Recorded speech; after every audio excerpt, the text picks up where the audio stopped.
man ir 2 liecības par to, ka Dievs ir uzticams un kā Dievs izglāba tā gada ražu. Kādu laiciņu atpakaļ man bija bioloģiska saimniecība, kurā es audzēju sīpolus, bija sastādījis diezgan lielu lauku, un tad, kad viņi bija izauguši, tad viņiem parādījās tādi zeltaini loki, un izrādījās, ka viņiem bija piemetusies puve. Tas nozīmē, ka tā gada raža visa varētu iet bojā. Pakonsultējoties ar speciālistiem, man ieteica kaut kādu bioloģisku līdzekli, kas maksāja lielu naudu un bija jābrauc vairākas stundas tā kā uz to vietu, kur var iegādāties šo līdzekli. Tas nozīmē, ka tas prasīja gan līdzekļus, finanses, gan arī laiku. Un speciālisti negarantē, ka šis līdzeklis palīdzēs. Un tad es sapratu to, ka es nevaru paļauties uz šo līdzekli, un es nevaru atļauties tērēt visu dienu, lai brauktu pēc šī līdzekļa. Un tad man sirdī bija, ka es šo ražu, šo lauku, ka es atdodu Dievam, jo es jutos, ka es nevaru izmainīt, uzlabot situāciju, un ka es atdošu šo situāciju Dievam. Sirdī man bija paņemt pudeli ar olīveļu, ieliet bļodā, lūgt un svētīt šo eļļu, un mana lūkšana bija šāda. Debes Tēvs, es atdodu šo ražu Tev, es atdodu šo lauku Tev. Ja Tu to ražu dziedināsi no šīs puves, ja Tu tos sīpolus dziedināsi un šķīstīsi, tad tas būs šķīstīts. Ja Tu to neizdarīsi, tad es pieņemu savas kļūdas, uzņemos atbildību par savām kļūdām, un lai šī raža iet bojā. Un es gāju un svaidīju šo mērcu pirkstu galu seļā un svaidīju šo lauku. Un pēc tam manī ienāca tāds ļoti liels miers, un es par šo lauku aizmirsu. Pēc kaut kādām 2-3 nedēļām es atcerējos savu sīpolu lauku, un es gāju skatīties. Un tur bija liels brīnums, jo visi loki bija atkal zaļi. Un tā kā es pārbaudīju, tad nekāda pulvera vairs nebija. Tas bija liels brīnums, Dievs bija izglābis man tā gada sīpolu ražu, slava Dievam. Un otrs līdzīgs gadījums arī bija, kad man bija bites un medus, un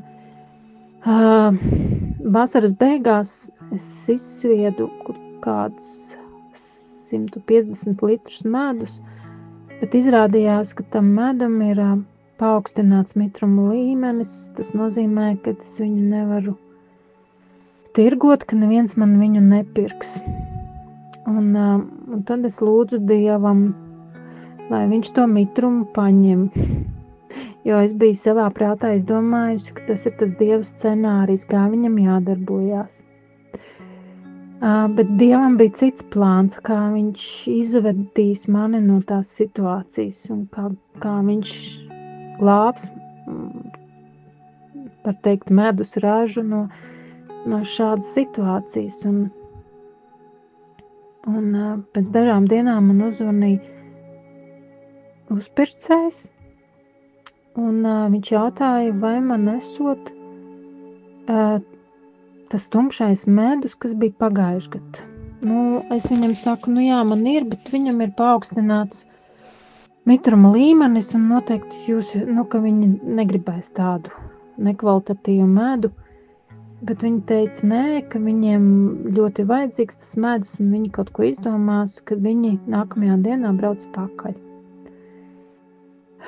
Pateicība Dievam, tas bija brīnums, kādā veidā viņš risina tās problēmas, it kā tā bija mana vaina, nezināšana vai kas, bet kā viņš izved. Un visu slavu un pateicību Dievam, ka viņš izved no kaut kādām situācijām, kur ir grūti atrast risinājumu saviem spēkiem. Tā kā slava Dievam par to, ka mūsu nespēkā Dieva spēks varens parādās un ka viņam ir savs scenārijs katrai mūsu dzīves situācijai un ka viņš mūs neatstāja un nepamet. Tiešām slava Dievam! Slava Tev, gods un pateicība, visvarenais mūžīgais Dievs, Kungs, Jēzu Kristu, Kungs, Svētais Gars. Paldies Tev par šo liecību.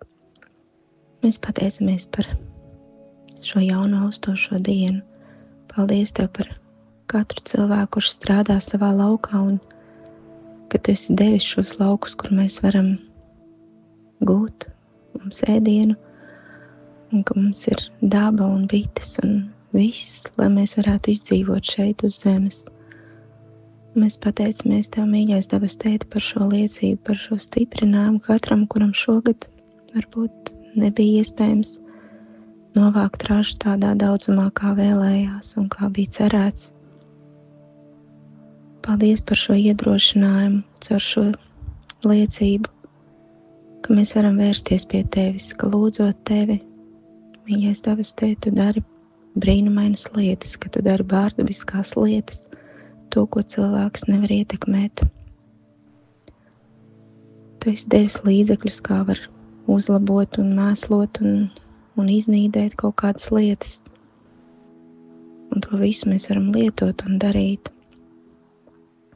Bet pāri visam ir Tavi brīnuma darbi, Tava sargājošā roka, instrumenti, kurus Tu esi atstājis, lūgšanu un svētīšanu ar eļļu un tās daudzās lietas un ticību un paļāvību uz Tevi, Tavs mīļais, ka Tu visu vari vērst par labu un sakārtot, ka mēs redzam, ka Tu esi kungs un ķēniņš šeit virs zemes, ka vienīgi Tu spēj ietekmēt tās lietas, kuras mēs cilvēcīgi ar visādiem citādiem līdzekļiem un savu spēku nespējam, ka mūsu nespēkā Tavs spēks varens parādās.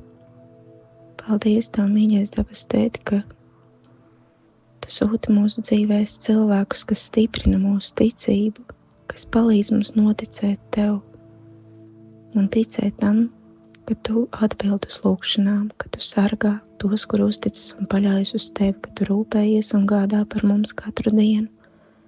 Mēs Tev pateicamies par visu, ko Tu mums dod katru dienu. Paldies Tev par gaisu, ko elpojam, par debesīm, par sauli, par kokiem. Paldies Tev par visu, ko no Tavas žēlstības mums dāvā. Svētī mūs un mūsu mīļos šajā dienā, svētī mūsu roku darbu, svētī un pašķir to, lai mēs visu daram Tavs mīļais ar Tavu tuvumu, ka mēs apzināmies, ka mēs neejam vieni tajā, ko mēs daram, ka Tu nāc ar mums. Jēzus, mēs Tev pateicamies par Tavu glābšanu, ka mēs varam būt glābti un caur to būt vienoti ar Tēvu, caur Svēto Garu. Mūsu Tēvs debesīs, svētīts lai top Tavs vārds, lai nāk Tava valstība. Tavs prāts, lai notiek kā debesīs, tā arī virs zemes. Mūsu dienišķo maizi dod mums šodien un piedod mums mūsu parādus, kā arī mēs piedodam saviem parādniekiem.